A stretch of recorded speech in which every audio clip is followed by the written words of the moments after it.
धनादेश अनादर प्रकरणी आरोपीस कैदेची शिक्षा. धनादेश अनादर प्रकरणी आरोपी गंगाराम हारुमल हिरानंदानी यांना 1.5 वर्ष साधी कैद आणि 66,50,000 रुपये रक्कम न दिल्यास 6 महिन्यांची साधी कैदेची आणखी शिक्षा न्यायालयानं सुनावली.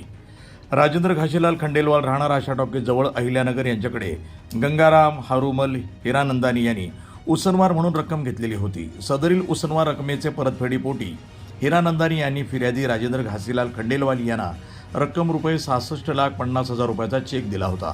सदरचा धनादेश फिर्यादी यांनी खात्यात भरला असता तो न वटता परत आला. तसंच सबब फिर्यादी यांनी उक्त आरोपी याच्या विरुद्ध निगोशिएबल इन्स्ट्रुमेंट ॲक्टचे कलम 138 नुसार फिर्याद दाखल केलेली होती. सदरील खटल्याची चौकशी additional chief judicial magistrate court number 8 V Kulkarni यांच्यासमोर होऊन आरोपीस 1.5 वर्षाची साधी कैद आणि दंडाची रक्कम रुपये 66,50,000 रुपये फिर्यादीस नुकसान भरपाई म्हणून देण्याचा तसंच सदरील रक्कम न भरल्यास 6 महिने साधी कैद अशी शिक्षा सुनावली आहे. सदर खटल्यामध्ये फिर्यादी राजेंद्र घासीलाल खंडेलवाल यांच्या वतीनं ॲडव्होकेट आर बी खंडेलवाल यांनी बाजू मांडली आणि त्यांना ॲडव्होकेट अण्णा वाळके यांनी सहकार्य केलं. वृत्तसंपादन विभाग, न्यूज टुडे 24, अहिल्यानगर.